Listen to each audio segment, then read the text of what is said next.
मैया अपने ससुर जी से लैया मांगऊ मैं अपने ससुर जी से लैया मांगऊ मैं पुरवा सासू लगई है सानी मैया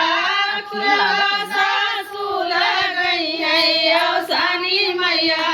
लैया पूजवा हमारी सानी मैया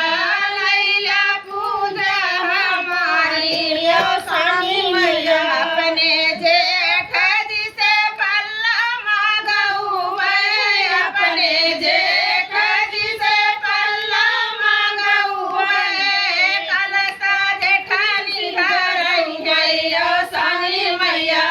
कलसा जेठानी सजई गई सानी मैया लैला पूजा हमारी सानी मैया लैला पूजा हमारी सानी मैया अपने देवर से गोबर मांगऊ मैं अपने देवर से गोबर मांगऊ मैं बेदिया देवर लीली पई है सानी मैया बेदिया छोटी ली पई है सानी मैया लैला पूजा हमारी सानी मैया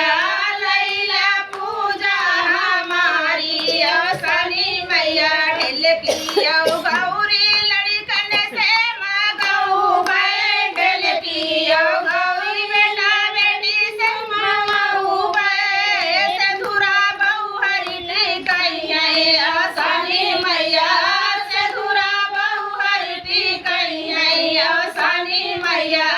लैला पूजा हमारी सानी मैया लैला पूजा हमारी सानी मैया अपने बलम से सिंगार सब मगऊ भई अपने बलम से सिंगार सब मगऊ भई अपने बलम से सिंगार सब मगऊ भई चुनरी माई के ओढ़ऊ भई सानी मैया